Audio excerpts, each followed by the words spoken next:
house. We just need. They're not substantive. Okay, and I think we just need to ignore them. Right? Yeah, I would agree completely. I like what you said, John, about give no quarter. It seems like I watched the debate between yourself and Godless Engineer, and it seems like by the end of that, he was doing more complaining of your sort of character issues, quote unquote, rather than a lot of the stuff you're saying substantive. You know, he was crying a lot of that type of thing. Yeah. I'm going to be honest. I've watched a couple of his videos, but not many of them, because what little content of his that I have watched, and I'm not being funny here, Oh no. it was so painfully bad that I couldn't watch anymore. I'm like, I can't watch this. It's so It's on the watchable. and it's on. Yeah.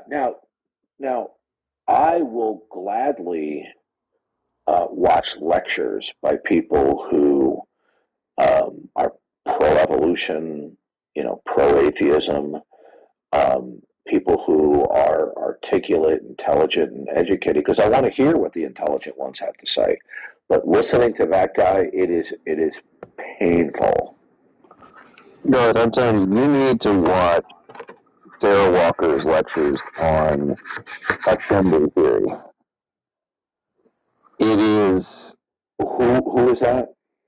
So Sarah Walker, she worked under Paul Davies, and she's currently collaborating with Lee Cronin, the Origin of Life guy, and they collectively have developed a model which quantifies when pre-existing information and pre-existing nano machine function is required in order for certain things of a certain level of molecular complexity can be formed, i.e., that randomness cannot account for them. And they now have a published, peer-reviewed, quantifiable model that says, oh, if there's X amount of complexity, therefore you must have X amount of information existing prior to in order for it to exist. And very interesting. Oh yeah, it's big time. And what's really funny about this is what they initially developed the model for was to be able to detect life in other parts of the universe. You mean like SETI? Well, sort of, but this is like it can be used by SETI, right? But the irony is, like I said, when they're doing it, the whole paper, like the first paper they published on it, it's so funny. Like the whole way through, they're talking about what would be necessary. Like, how can we identify life, and like what would be required for this to be life? Like, how could we determine if we find molecules if life was required for them to exist? And I'm like, you guys, it was fascinating to me. So, and I started like watching a bunch of her lectures and her like talking about this whole deal. So they've been on this whole like interview spree for the past like 6-7 months on it, and I'm like, have you guys not thought? Did you guys not think about this all the way? Because you have actually created the mechanism by which, on the intelligent design side, you can actually identify what would, where life would be required in order for something of this complexity on the molecular level to exist. Do you think? Let me ask you this: do you think if they changed the angle of reception and pointed the radio telescopes here on Earth, all of them at the Democratic National Convention, do you think that they would find signs of life? Maybe, but if they do, it will be demonically possessed life. Because the lefties, I mean, there's no IQ points going on. There's no like human IQ going on up there anymore. I think it's been taken over. I heard a great nickname for Nancy Pelosi on the radio a couple of weeks ago. The guy referred to Nancy Pelosi as Grandma Vodka. That's great. You know how like these people are, like just like when John mentioned that they were attacking Darth Dawkins. I keep saying that. Richard Dawkins. And they were attacking Richard Dawkins, talking about he don't know stuff. This is how fast these people will turn. Like the CDC recently released some information about loosening the restrictions on COVID-19 and stuff like that, and basically said, and anyone you know, basically they just flat out said that it's really not a danger for you to be around people who wear masks versus people who don't wear masks. So you can pretty much hang around anybody. They also said the vaccinated and the unvaccinated have the same risk of catching COVID. Yeah, exactly. And these people who were using the CDC to death to go after people who were against some broad vaccination mandates, they started attacking the very CDC they were using against those people. It's just hilarious. It's like that movie, the second Transformers movie, where they find Megatron's body at the bottom of the ocean, and they all turn on that one robot to harvest him for parts. It's like watching that. Yeah, exactly. They all just turn on whoever they disagree and just murder. The other thing that's killing me is for like students who get it don't need should be able. They don't have to go into quarantine, also that kind of stuff. I'm like, okay, so basically, all of the primary foundational concepts you guys put forth to justify pretty much everything about the lockdown, you guys are completely pivoted from and said it has no bearing. So, let's just think about this for a second, ladies and gentlemen. We have the second 180-degree pivot, because remember, initially masks will do nothing, right? Then you need to have 1 mask, 2 masks, 3 masks, 4 masks, right? Freaking Fauci. Then it's like the vaccine you have absolutely no chance of getting COVID if you have the vax. Then it was, you might still get it. To now it's, you don't have any better protection if you do. Yeah, it went from you won't get it to the symptoms won't be as severe to now then there was this weird monkeypox thing for a while. That died out. Speaking of monkeypox, did you guys hear that dogs are now getting it in their butt? What? Dogs get monkeypox in their red. Dogs.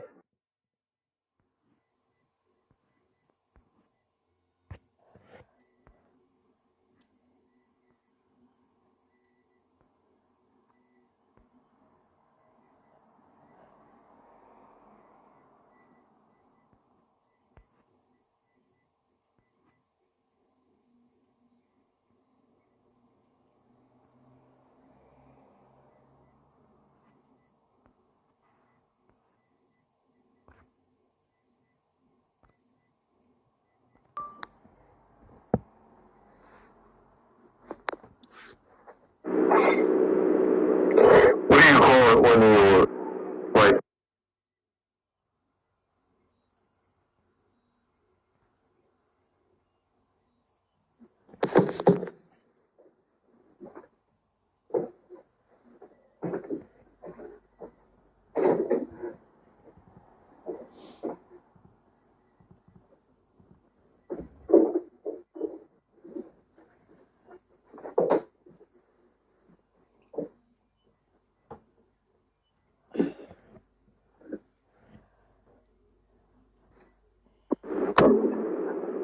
Mike, what's going on with you?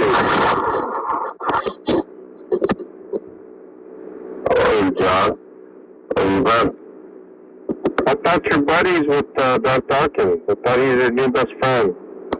Well, I mean, no. I was... What do you call it when you're, like, kowtowing to somebody? Trying to feel him out, and he's not a nice person. I mean, in my opinion.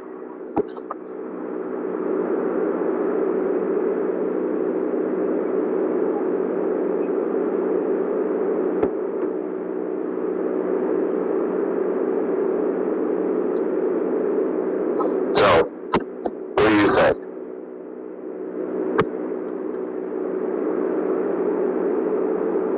Nothing? Alright. Nothing much. Alright. So, you don't agree with me, or what?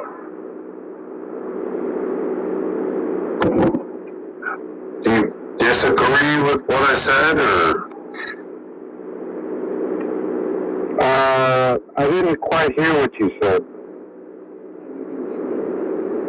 I was a little distracted. By what? Never mind. It doesn't matter. It doesn't matter. Dawkins is a coward and runs away from conversations and never answers direct questions. Are you friends with that guy? No, I'm not friends with him. Do I hang out on the same stage with him? Yes. But you try to answer direct questions. You don't, but you try. He literally dodges.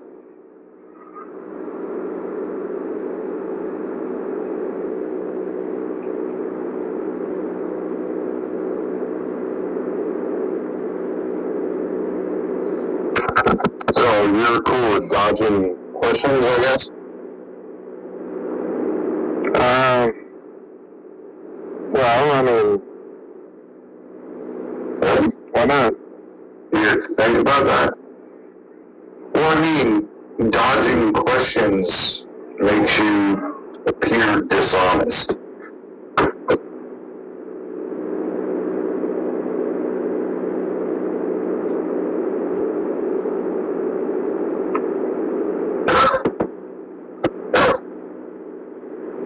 So, yeah.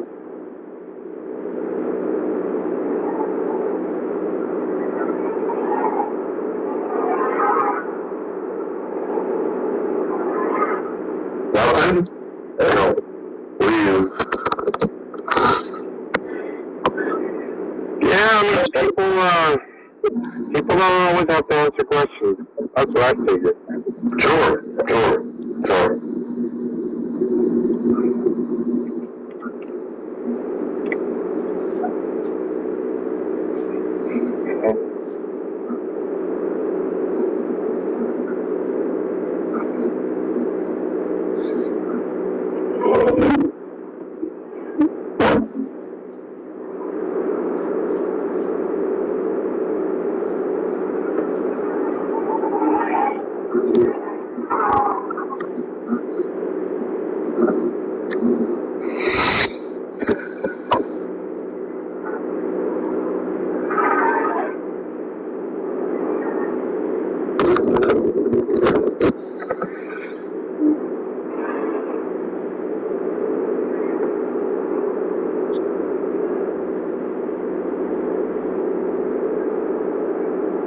So, what do you want to talk about, Joe?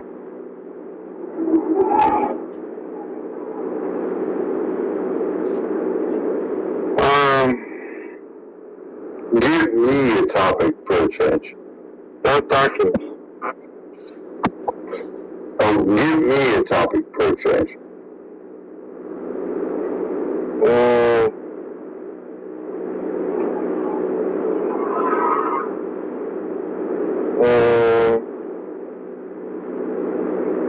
What's your topic?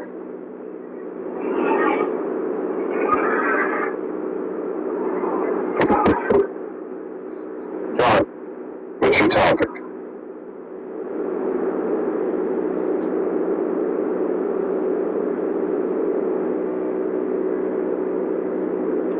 I was sorry about that. I was just playing some poker.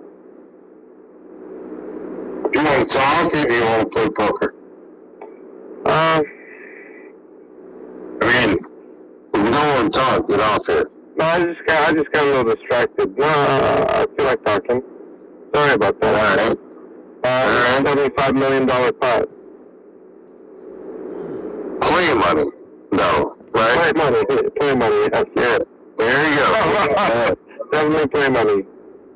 Alright, so now I want you to talk. Do you want to talk or do you want to leave? I'll talk. Alright, then what do you want to talk about? What about our beliefs of choice?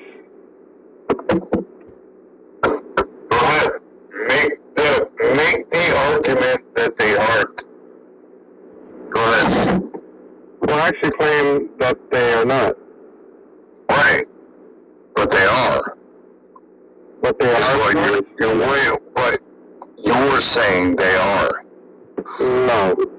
No, You're claiming they're not a choice now, which you've always claimed they are a choice. No. Okay. You know that you're saying now that beliefs are not a choice? That's correct. Right. You know that Facebook records shit, right? Yes. You want to walk back what you just said? Or do you want to know you're alive? No. No, what? Deny. Deny. Literally, I can put up a Facebook video of you saying they are a choice. More deny. Deny. No. You're fucking, like, insane.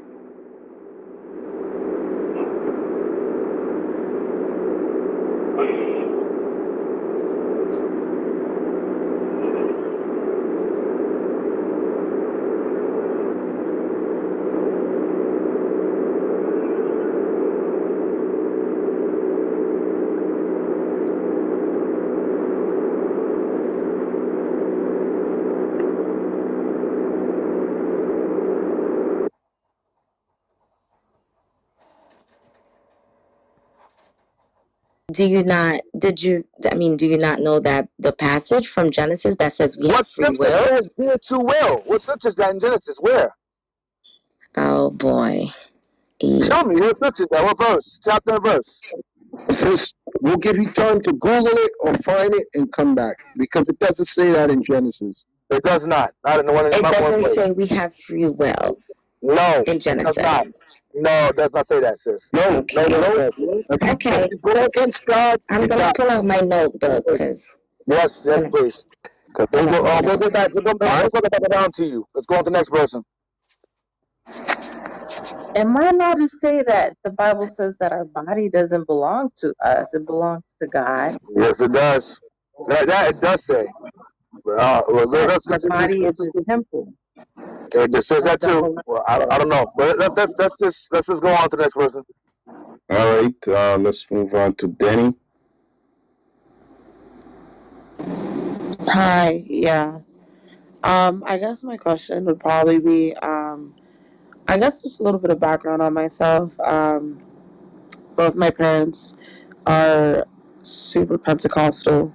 My mom was accepted Christ as her Savior at 16, and my dad, I think, did that at 20. I'm a preacher's kid, and basically, I guess like dating in the church has been kind of very awkward for me and weird. Only because I feel like I've kind of grown up with these people, and I don't think they see me in another light other than, the preacher's kid. So I've gone to other churches. I currently go to my primary church, not the one I grew up in, for those very reasons. And I'm very happy where I am, and I'm part of the worship group and everything. I guess my question would just really be just like, what do you recommend me, I guess, to look for in a partner? Because I'm in a point in my life. I'm 22. I'm just at a point where I genuinely want to, just settle down, make my family, commit. Why? Because I feel like, I have a really close relationship with God, and I feel like, I've had my roller coaster of feelings when it comes to religion, and not just religion, because I'm not, like you said, I'm not a religious person either, but my spiritual, beliefs in the Lord. And I've had a lot of just trauma concerning my beliefs, and you know, it's kind of amazing to me. I kind of think about it all the time, that I feel like how I'm not atheist because of all the. Let me ask you a question. Yeah, sure. Were you groomed to be a wife? You're 22 years old. Yeah, I cook, I clean, you have do both what I parents? need to do. You have both parents? You have both parents or one? My dad died when I was 11, so just my mom. But he was there. Yeah, he was there. He was. I mean, was he a good dad? I guess he was a Was he good there? person. You guess or you know? For reasons I'd preferably not to disclose, he was there. Understandable. I'm only asking because a lot of sisters that say that they're a wife, that you have to have a knowledge of a man in your life to as an example to see what it means to be a wife. Let me give you an example.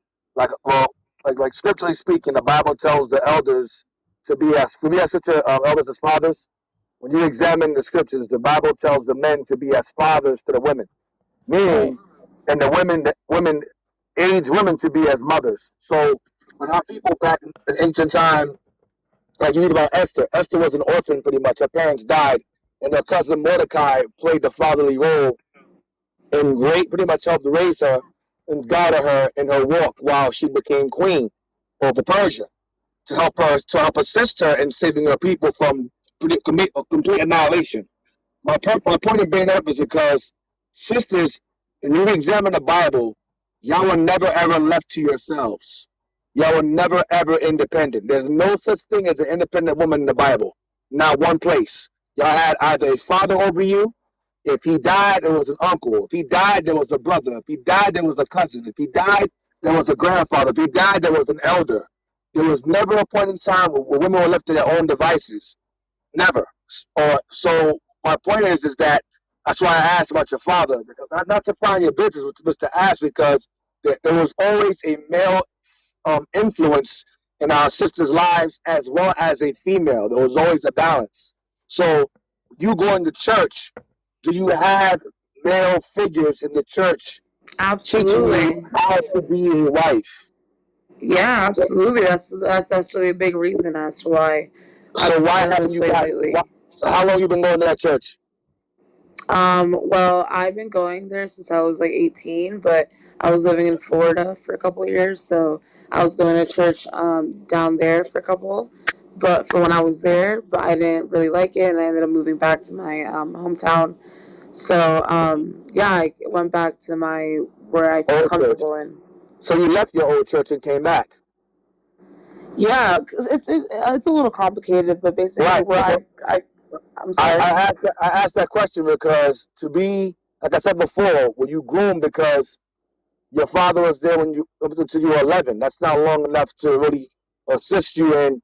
Right. It's very much a widow and orphan situation where the church has helped us. That's what I'm getting to. So what I'm saying is, give me that shit real fast. I'm gonna show you why. I'm gonna preface it with this, and I'll get back to you. Give me 1 Timothy 5, and then Sirach 4:10. Yes, sir. The book of 1 Timothy, chapter 5, and I will therefore that the young No, as elders, the elders to fathers, that one. Yes, sir. Verse 1. Rebuke not an elder, but entreat him as a father.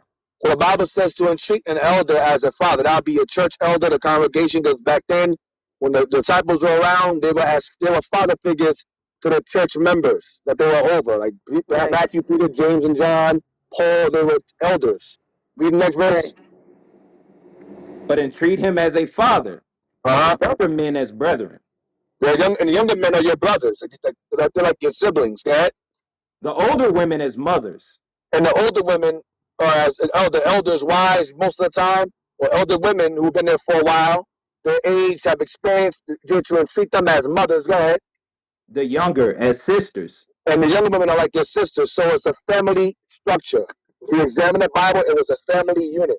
You went away and came back. That's not family unit. That's like an off and on type of thing. For what you're saying.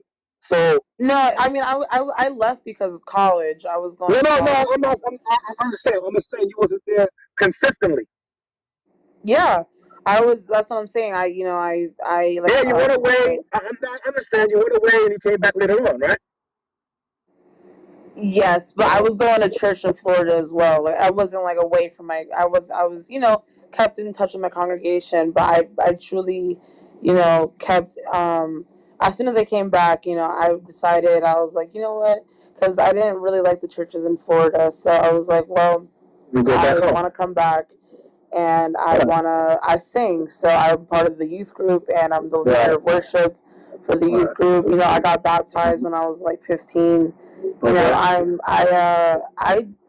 for the most part, I came out okay. And, I like I said, the reason why I'm ready to come in right now is because I got really close to, one of the leaders of worship. He's part of the youth group, and his wife, and they have 3 beautiful daughters, and they are so amazing, and they treat me like their own. And just like you said about the father and the mother and the sisters, and they treat me like I'm like part of their me and my mom. They're like part of my family now, basically, because I feel so comfortable with them. And I don't know. I just, I'm at a point where, like, the pastor in my church is like, I talk to him and I hug him, and it's like hugging Jesus. Like, I just feel like his, I go to a Spanish speaking church. I don't know if there's anyone Spanish in here. But, did they find you a husband, though? There's not really the demographic to find a husband in my church, to be honest. Like, right. Obviously, because I saw you're asking the question in this room.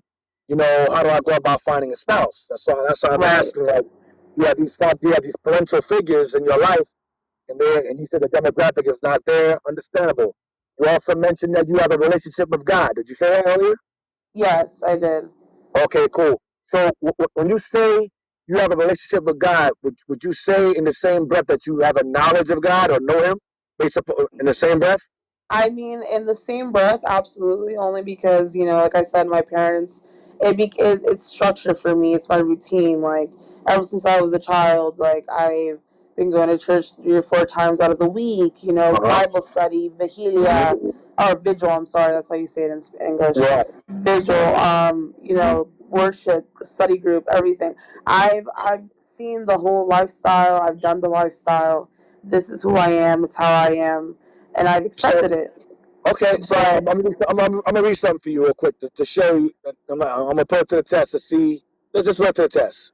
Give me first John 2 and 4. Yes, sir. 2 and 3 and 4. Regarding a relationship with God, because that relationship with somebody, you must know them, correct?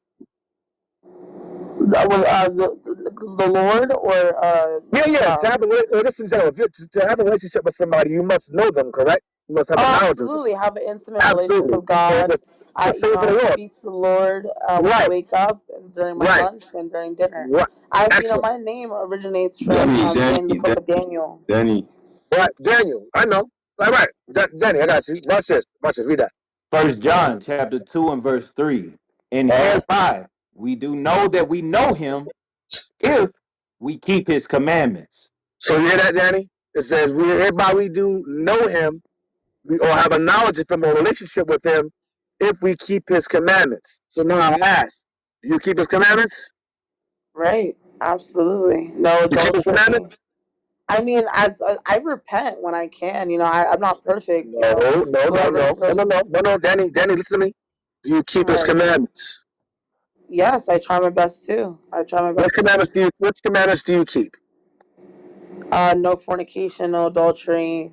What fornication mean? Fornication means not having sex before marriage. Okay, so you're not. So you're pure. You're a virgin. See, that's where I'm coming at from. Being a kid. No, listen to me though. I've had my teenage.